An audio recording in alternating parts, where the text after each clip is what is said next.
courtroom was silent. Every eye was on her. Emma sat in the witness stand, hands trembling, facing the man who destroyed her, her own uncle. He sat there in his suit, looking respectable, looking innocent. But Emma knew the truth. And today, the world would know it too. This is part 2 of Emma's story. The part where silence becomes a roar. The part where a small town is forced to choose between protecting a predator and believing a survivor. If you missed part 1, don't worry. We'll catch you up. But I'm warning you now. What you're about to hear will shake you to your core.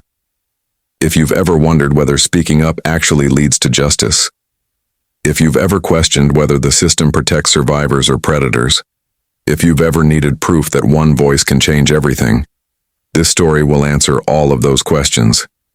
Because Emma didn't just survive, she fought back. And what happened in that courtroom will restore your faith and courage. For those of you just joining us, let me bring you up to speed quickly, because you need to understand how we got here. Emma was 23 years old, working 2 jobs, saving every penny to open her own cafe. She lived with her mother, Patricia, in a small town called Riverside, population 5,000. Emma's father had left when she was 4, so she grew up without that presence in her life. But she had her uncle David. David was Patricia's older brother, 12 years her senior, and from the time Emma was a little girl, he was there. Every birthday, every school event, every milestone. He was the father figure she never had, or so everyone thought. The truth? David wasn't being a good uncle. He was grooming Emma. For years, he built trust, created dependency, positioned himself as the most important man in her life. And then, on Emma's 23rd birthday, during what should have been a celebration, he made his move. The party was winding down. Emma's mother, exhausted from hosting all day, went upstairs to bed. It was just Emma and David left, cleaning up, talking, laughing. Everything seemed normal, until it wasn't. David started making comments that made Emma uncomfortable. He stood too close. He touched her in ways that crossed boundaries. And when Emma asked him to stop, when she asked him to leave, he didn't. What happened next in that kitchen, after everyone had gone to bed, after the candles had been blown out, changed Emma's life forever. Somewhere between the laughter and the last slice of cake, a line was crossed. A line that should never, ever be crossed. David assaulted his own niece. The girl he'd watched grow up. The girl who trusted him more than anyone.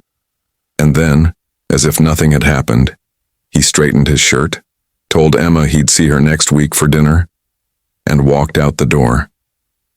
Emma stood there, frozen, shaking, unable to process what had just happened. She spent the entire night on the bathroom floor, replaying everything, blaming herself, wondering if she could have done something different. When her mother found her the next morning, Patricia knew immediately that something terrible had happened. And when Emma finally found the words to tell her, Patricia made a choice. She believed her daughter, and she called the police. That's where part 1 ended, with a phone call that would tear a family apart, but also set the wheels of justice in motion. Now in part 2, you're going to see what happens when a survivor refuses to stay silent, when a mother refuses to protect a predator, and when a small town is forced to face the truth about one of their own. Before we continue, let us know in the comments where you're watching from. We'd love to hear from you.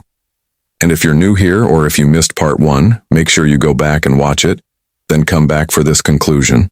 And please, hit that subscribe button so you never miss any of our stories. When Detective Sarah Morrison and Detective Frank Hayes arrived at Emma's house that morning, they didn't come in with skepticism. They came in with compassion. Detective Morrison had worked sex crimes for 8 years. She'd seen cases like this before, too many times. She knew the patterns, knew the responses, knew what real trauma looked like. And when she sat across from Emma in that living room and listened to her story, she believed her. Emma told them everything. The party, the comments, the way David wouldn't leave, the way he touched her, the way she froze. She told them about the years of grooming, the excessive attention, the late-night texts, the way he always positioned himself as her protector. Detective Hayes took notes, his expression neutral but his jaw tight. When Emma finished, Detective Morrison reached across and gently touched her hand. "You are so brave," she said, "and we're going to do everything we can to hold him accountable." The detectives explained the process.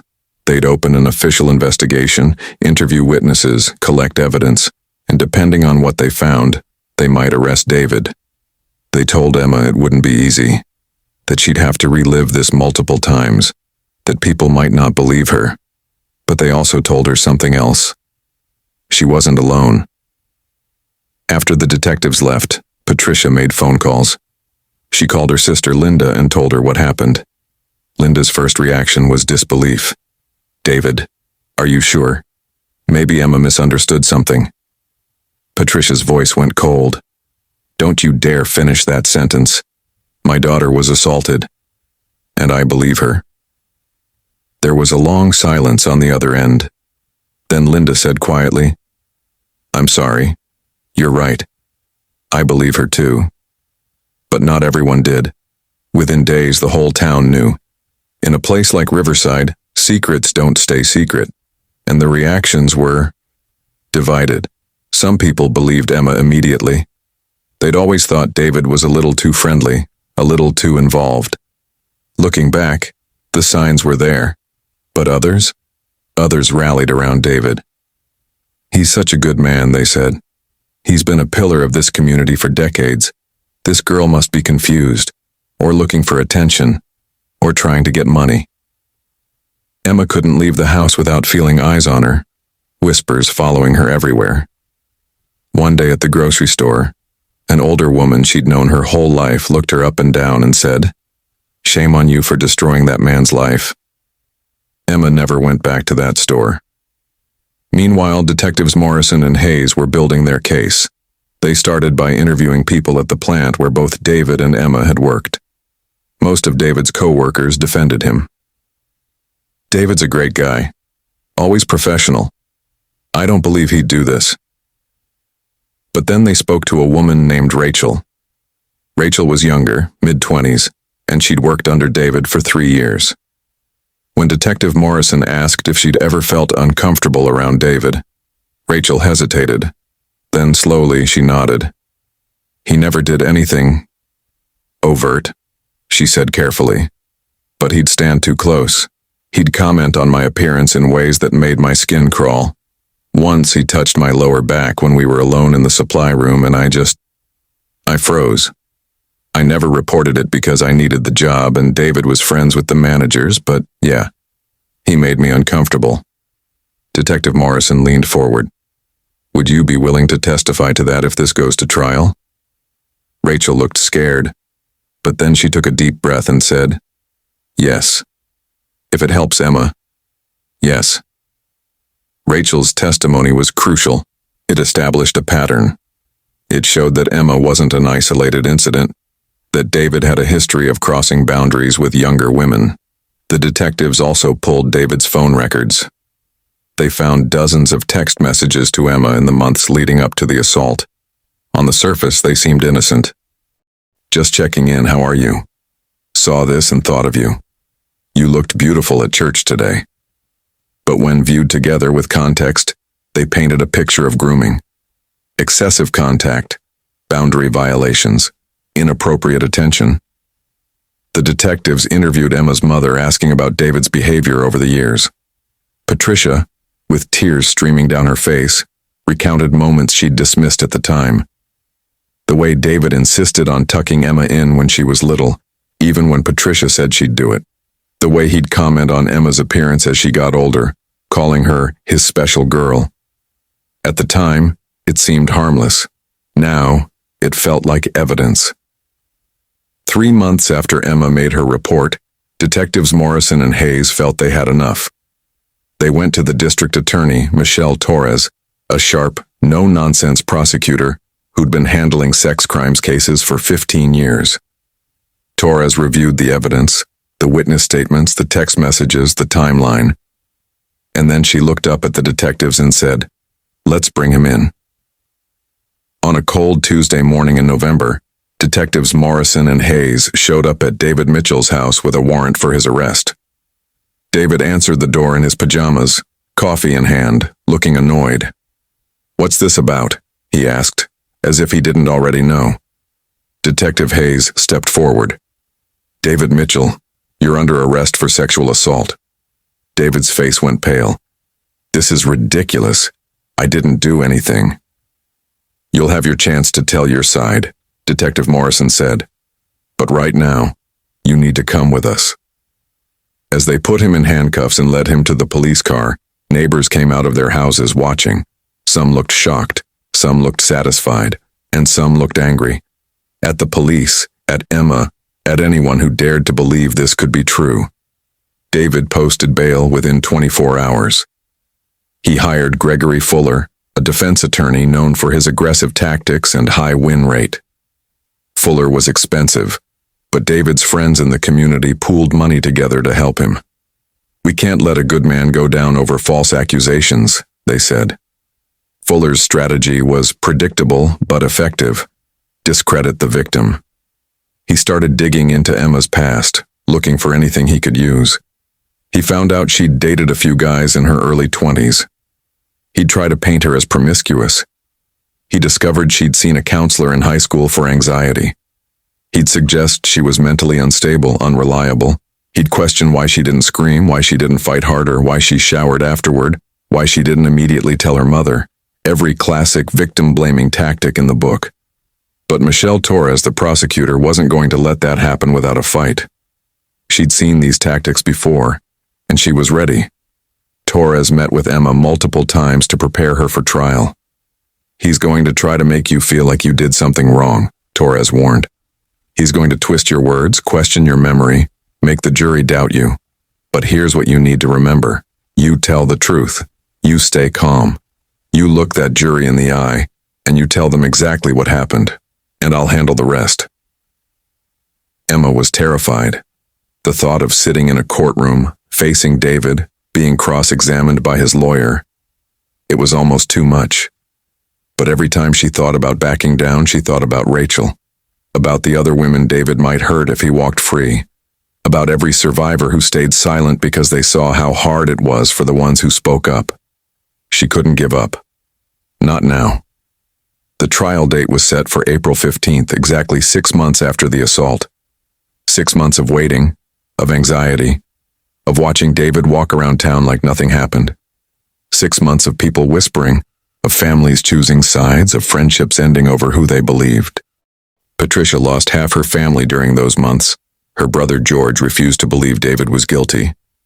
"You're destroying this family over lies," he told Patricia. She stopped speaking to him. Her sister Linda stood by her, as did a few cousins. But the family gatherings, the Sunday dinners, the holiday traditions, all of it was gone. David, meanwhile, played the victim perfectly. He showed up at church every Sunday, shook hands, smiled, acted like a man wrongly accused. His supporters would hug him, tell him they were praying for him, assure him the truth would come out. And it made Emma sick. The night before the trial, Emma couldn't sleep. She sat in her childhood bedroom, staring at the ceiling, running through everything in her mind. Her mother came in and sat on the edge of the bed. "I'm so proud of you," Patricia said softly. "You're the strongest person I know." Emma didn't feel strong. She felt exhausted, terrified, but she nodded anyway because she knew her mother needed to believe it. "Tomorrow we fight," Patricia said, "and no matter what happens, we fight together." Emma took a deep breath. "Okay, together." The courthouse was packed the morning of April 15th. Reporters lined the steps outside. Curious townspeople filled the gallery. On one side of the courtroom sat Emma's supporters, her mother, her Aunt Linda, a few close friends, and Rachel, who'd flown in to testify. On the other side sat David's supporters, his friends from work, people from church, faces Emma had known her whole life, now glaring at her with disgust. Emma walked in with her mother by her side, head down, hands shaking. She could feel every eye on her, could hear the whispers. Michelle Torres met them inside and guided them to their seats. "You've got this," she whispered to Emma. "Just breathe." David sat at the defense table with Gregory Fuller dressed in a crisp suit, looking calm, composed, innocent. He didn't look at Emma once. The judge entered, a woman in her 60s named Judge Carolyn Bennett, known for being fair but tough. "All rise," the bailiff said, and the room stood. Judge Bennett sat, looked over the courtroom and said, "Let's begin." The prosecution went first. Michelle Torres stood and addressed the jury, 12 people from surrounding counties, 6 men, 6 women, all ages, all backgrounds. "Ladies and gentlemen of the jury," Torres began, her voice strong and clear. "This case is about trust, about family, and about what happens when that trust is betrayed in the most horrific way imaginable." She laid out the timeline. Emma's childhood, David's role as a father figure, the years of grooming, the night of the assault, Emma's courage in coming forward. "The defense is going to try to make you doubt Emma," Torres said. "They're going to ask why she didn't scream, why she didn't fight, why she didn't immediately report. And I'm going to answer those questions for you right now. Because when someone you love, someone you trust more than anyone in the world violates you, your brain doesn't respond with logic. It responds with survival. And for Emma, survival meant freezing. It meant shutting down. It meant trying to process the impossible." Torres walked closer to the jury. "David Mitchell is a predator. He spent years building Emma's trust, so that when he finally made his move, she'd be too confused, too scared, too conditioned to fight back. And after he assaulted her, he walked out that door like nothing happened, because he thought he'd get away with it. He thought Emma would stay silent, like so many victims do. But she didn't. She spoke up. And now, it's your job to hold him accountable." Then it was Gregory Fuller's turn. He stood slowly, buttoned his jacket, and smiled at the jury like they were old friends. "Ladies and gentlemen," he began, his voice warm, folksy. "My client, David Mitchell, is a good man, a hard-working man. A man who's spent his entire life helping his family, his community, his church. He's been a father figure to his niece Emma since she was 4 years old. He loved her like his own daughter." Fuller paced in front of the jury. "Now the prosecution wants you to believe that on one night out of nowhere this good man suddenly became a monster. But does that make sense? Or is it possible, just possible, that there's been a misunderstanding here?" He planted the seed of doubt masterfully. "Emma is a young woman who's been through a lot. She grew up without a father. She struggled financially. She's seen counselors for anxiety. Is it possible that in a moment of confusion, of emotional distress, she misinterpreted something? That what she perceived as assault was actually something else?" Torres shot to her feet. "Objection, Your Honor. Counsel is testifying, not presenting evidence." "Sustained," Judge Bennett said. "Mr. Fuller, save it for your witnesses." Fuller smiled. "Of course, Your Honor." But the damage was done. The jury had heard it. The suggestion that Emma was confused, unstable, unreliable. The first witness was Emma herself. Torres called her to the stand and Emma walked up on shaking legs. She placed her hand on the Bible, swore to tell the truth, and sat down. The courtroom was silent. Torres approached gently.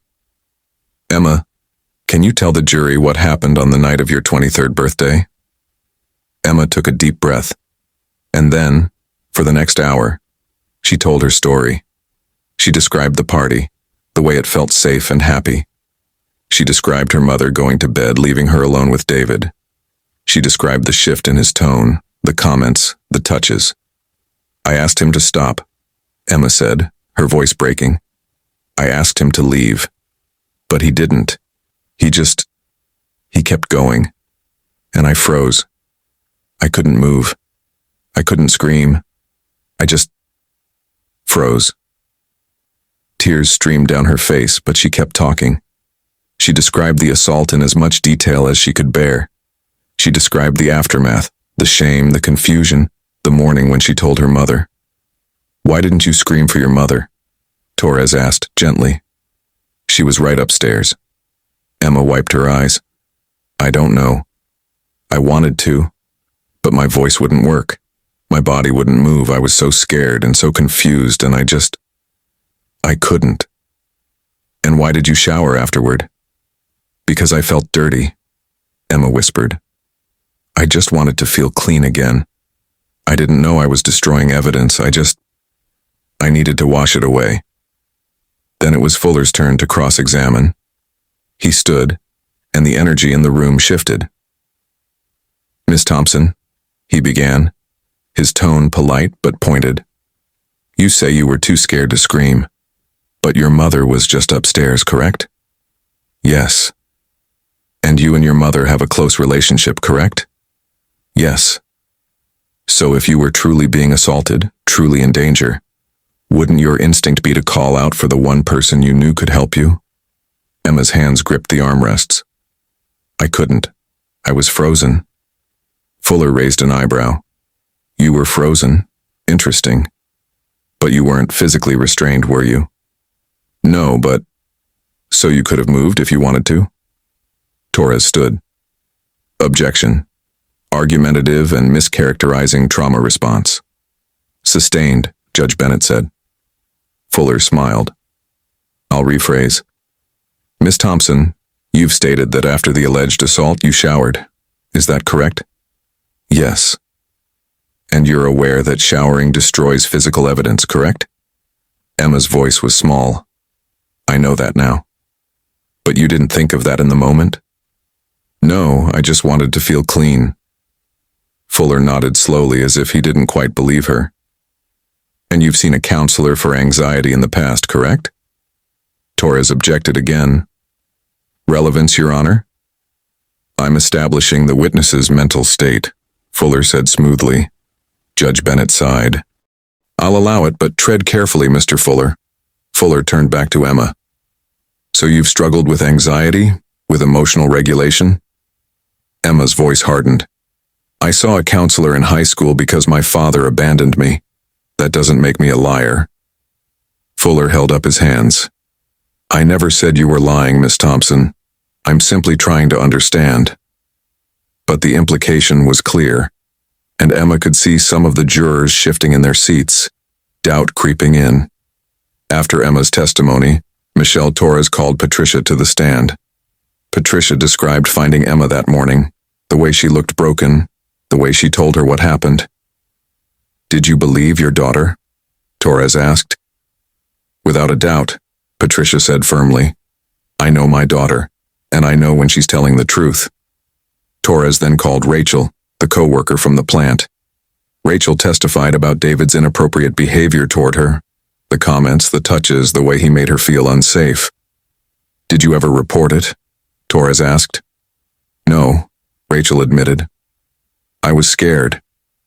He was my boss's friend. I needed the job." "But you're here now, testifying, knowing it could cost you professionally. Why?" Rachel looked directly at the jury. "Because if I'd spoken up back then, maybe Emma wouldn't have had to go through this. I'm not making that mistake again." Fuller tried to discredit her on cross-examination, suggesting she had a grudge against David, that she was lying for attention. But Rachel held firm. "I'm here because it's the truth," she said, "and someone needs to stop him." Torres also presented the text messages between David and Emma. On a screen, the jury saw message after message. "Thinking of you. You looked beautiful today. Just wanted to check in. You're so special to me." Individually, they seemed innocent, but together, with context, they showed a pattern of grooming, of excessive attention, of boundary violations. Torres brought in an expert witness, Dr. Linda Ramirez, a psychologist who specialized in trauma and sexual assault. Dr. Ramirez explained the freeze response, why victims don't scream, why they shower, why they delay reporting. The human brain, when faced with extreme threat, especially from someone trusted, can shut down, Dr. Ramirez explained. It's called tonic immobility. The person wants to move, wants to scream, but their body won't respond. It's not a choice. It's biology. She also explained grooming, how predators build trust over years, how they condition victims to comply, how they isolate and manipulate.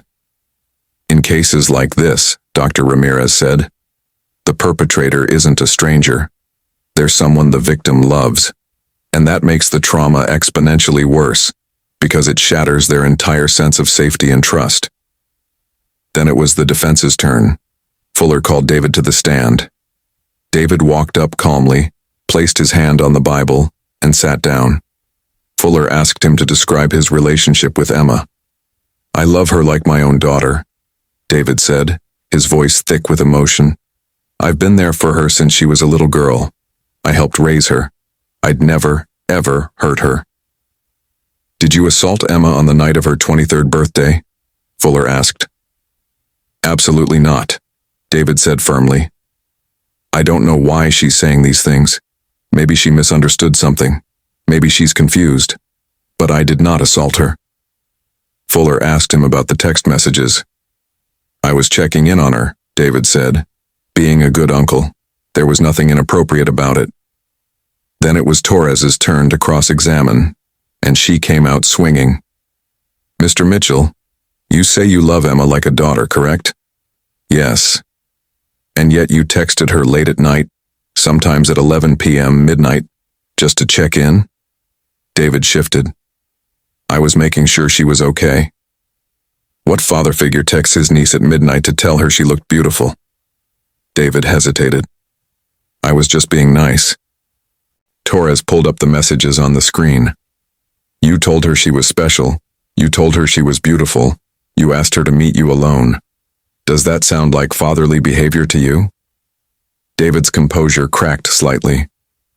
I was just being supportive. Or were you grooming her? Torres shot back. Objection. Fuller stood. Speculation. Withdrawn, Torres said smoothly. She stepped closer to David. You claim Emma misunderstood. But Rachel, your co-worker, also said you made her uncomfortable. Was she confused too? David's jaw tightened. I don't know what Rachel's talking about. So both of these women are lying? I didn't say that. Then what are you saying, Mr. Mitchell? Torres leaned in.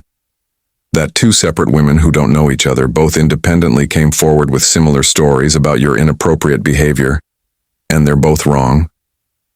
David looked at the jury, his mask slipping. I'm saying I didn't do anything wrong. But the doubt was there now in his eyes, in his voice. And the jury saw it.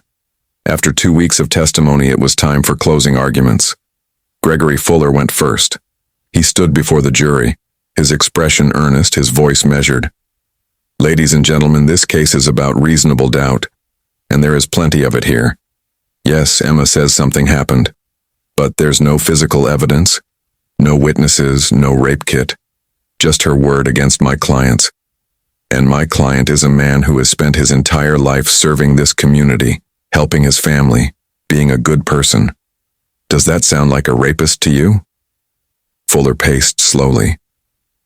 Emma is a young woman who's been through a lot. She grew up without a father. She's struggled emotionally. She's confused. And in that confusion, she's made a terrible mistake. She's accused an innocent man of a crime he didn't commit. And now David Mitchell's life is in your hands. Don't let a misunderstanding destroy a good man's life. Find him not guilty. Fuller sat down. The courtroom was silent. Then Michelle Torres stood. She walked to the center of the room, looked each juror in the eye, and began. Reasonable doubt. That's what the defense wants you to focus on. But let me ask you something. What's more reasonable? That Emma, a young woman with no history of lying, no motive for revenge, risked everything, her reputation, her privacy, her relationships, to falsely accuse her beloved uncle? Or that David Mitchell, a man who had access, opportunity, and a pattern of inappropriate behavior with young women, crossed a line he'd been building toward for years? Torres let that sink in. The defense says there's no physical evidence. But you know why? Because Emma showered. Not because she was covering up a lie, but because she was trying to survive. Because her brain was in shock and all she could think was, I need to feel clean. That's not suspicious. That's trauma. Torres walked closer to the jury. The defense says Emma didn't scream, but Dr. Ramirez explained why. Tonic immobility. The freeze response. It's science. It's documented in thousands of cases. Emma's body shut down because it was trying to protect her from a reality her mind couldn't process. That the man she loved like a father was hurting her. Torres's voice rose with passion. And the defense wants you to believe that Rachel, a woman who had nothing to gain and everything to lose, came forward and lied under oath just to... What? Get revenge on a man she barely knows? No. Rachel came forward because she saw a pattern. And she wanted to stop it. Torres pointed at David. That man is a predator. He groomed Emma for years. He built her trust, created dependency, positioned himself as her protector. And then, when he finally felt safe enough, when he thought no one would believe her over him, he assaulted her. And he walked out that door thinking he'd gotten away with it. But Emma is braver than he ever imagined. She spoke up. She fought back. And now, it's your job to make sure he doesn't get away with it. Torres's voice dropped, became softer but no less powerful. Ladies and gentlemen, this case isn't about reasonable doubt. It's about belief. Do you believe Emma? Do you believe Rachel? Do you believe that a man can hide behind a mask of respectability while committing unspeakable acts? Or do you believe that a young woman who had everything to lose and nothing to gain would put herself through this hell just to lie? The answer is clear.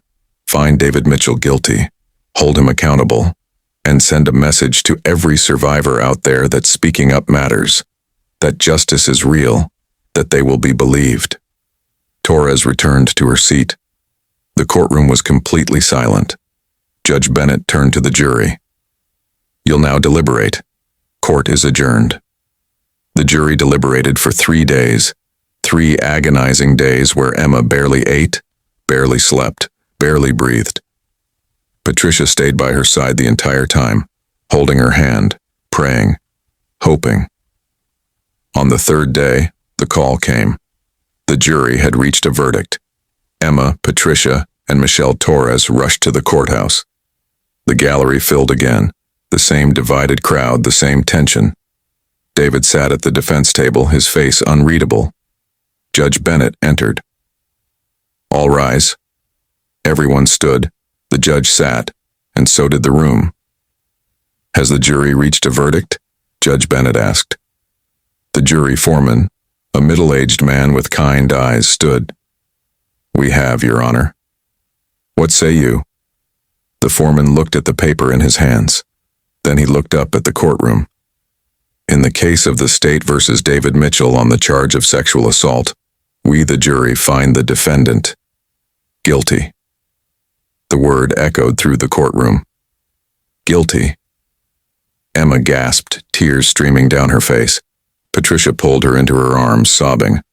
On the other side of the room, David's supporters sat in stunned silence. David himself dropped his head into his hands. Judge Bennett banged her gavel as the room erupted in whispers. Order! Order in this court! Sentencing was scheduled for 2 weeks later. Emma returned to that courtroom one final time to give a victim impact statement. She stood at the podium, looked at David, and spoke. You were supposed to protect me, Emma said, her voice shaking but strong. You were supposed to be my family. Instead, you used my trust, my love, my vulnerability against me. You broke me in ways I'm still trying to heal from. But I want you to know something. You don't get to define me. You don't get to control my story anymore. I survived you. And I will keep surviving long after you're gone. She turned to the judge. I'm asking for the maximum sentence. Not just for me, but for every girl he might hurt if he's ever free again. He doesn't deserve mercy. He deserves justice. Judge Bennett nodded. Mr. Mitchell, please stand. David stood, his face pale. You have been found guilty of sexual assault. Judge Bennett said. "This court finds your actions reprehensible. You exploited trust, betrayed your family, and caused immeasurable harm to a young woman who loved you. I hereby sentence you to 15 years in state prison, with no possibility of parole for at least 10 years. Upon release, you will be registered as a sex offender for life." The gavel came down. It was over. David was led away in handcuffs, and for the first time since that night, Emma felt like she could breathe. Justice was served. But Emma's journey wasn't over. In the months and years that followed, she continued therapy, slowly rebuilding her sense of self, her trust in the world.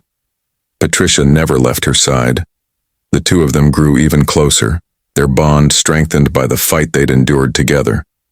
Some family members apologized to Emma, admitted they were wrong not to believe her from the start. Others never spoke to her again. And Emma learned something important: that blood doesn't always mean family, and family doesn't always mean safety.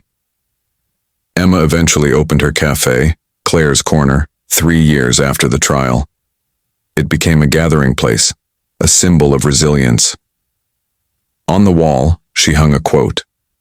She was brave when she needed to be, and that made all the difference. Rachel stayed in touch with Emma, and the two became friends, bonded by their shared experience of speaking truth to power. Emma also started speaking at high schools and community centers, sharing her story, teaching young people about grooming, about boundaries, about the importance of speaking up. If something feels wrong, she'd tell them, it probably is. Trust your instincts.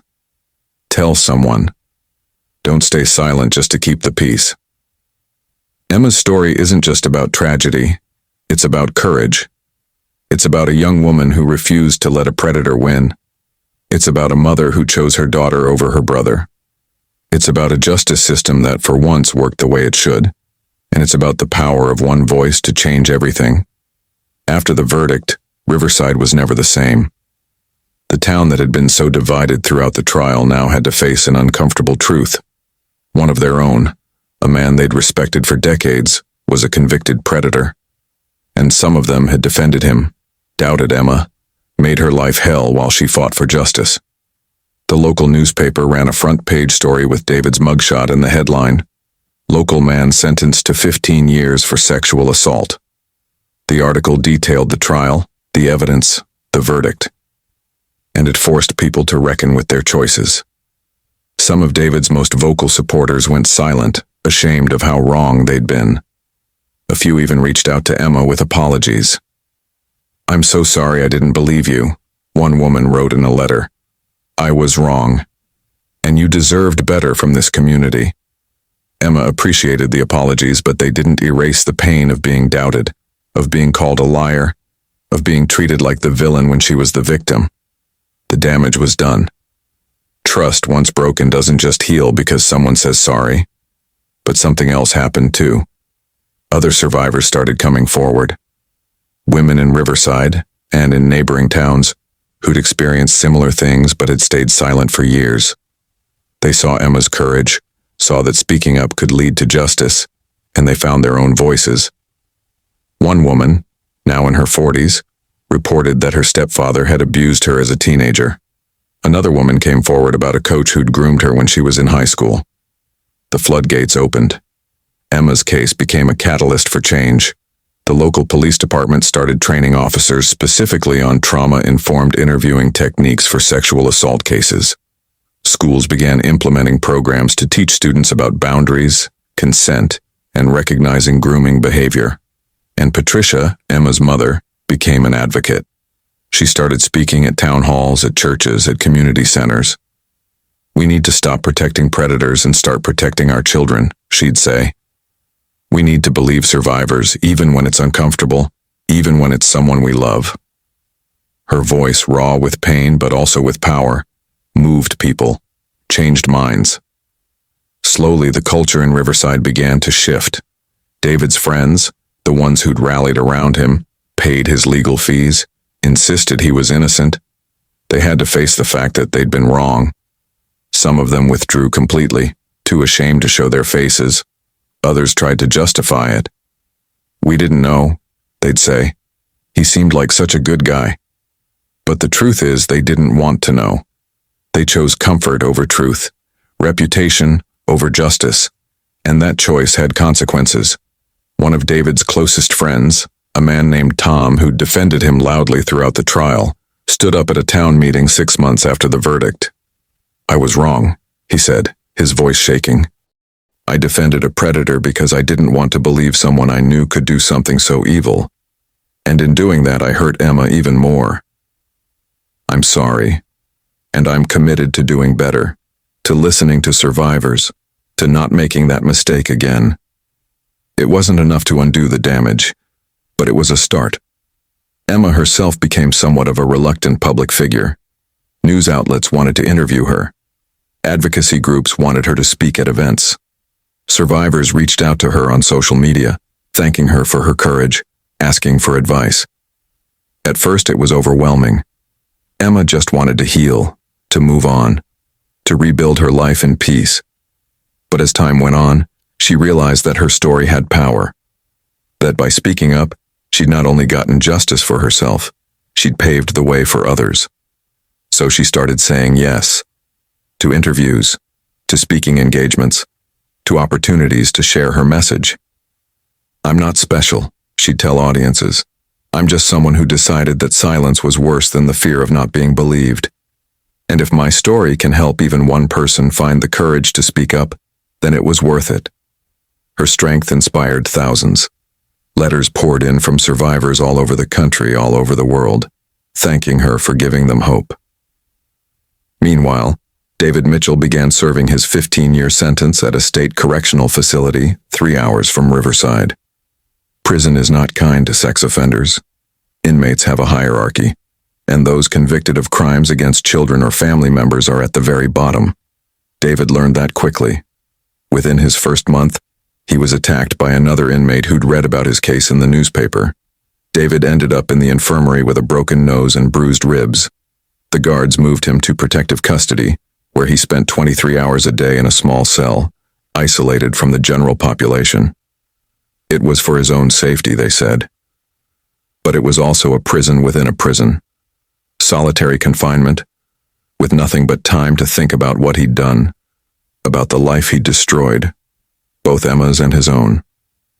David never admitted guilt. Even in prison, even after the conviction, he maintained his innocence. He filed appeals, claimed he didn't get a fair trial, insisted the evidence was misinterpreted. Every appeal was denied. The evidence was too strong. The jury had made the right decision. But David couldn't accept it. To admit guilt would mean facing the truth about himself, about what he'd become, and that was a truth too painful to acknowledge. In therapy sessions mandated by the prison, David would sit silently, arms crossed, refusing to engage. The therapist would ask him to talk about his actions, about the harm he'd caused. David would shake his head. "I didn't do anything wrong," he'd repeat like a mantra. "I'm innocent." The therapist would sigh. "Until you accept responsibility, you can't heal. And more importantly, you remain a danger." But David didn't want to heal. He wanted to be right. And that stubbornness, that refusal to take accountability, meant he'd serve every single day of his sentence. No early release for good behavior, no rehabilitation credit, just time. 15 years of it. Some people might feel sorry for David locked away in a cell, isolated, alone. But Emma didn't. When people would ask her if she ever felt bad about what happened to him, she'd shake her head. "He made his choices," she'd say. "I didn't put him in that cell. He put himself there the moment he decided his desires mattered more than my safety. I don't feel sorry for him. I feel sorry for every person he ever hurt. And I'm grateful he can't hurt anyone else for a very long time." That perspective, that clarity, came from years of therapy, years of processing, years of learning that compassion for yourself doesn't mean you have to extend compassion to the person who harmed you.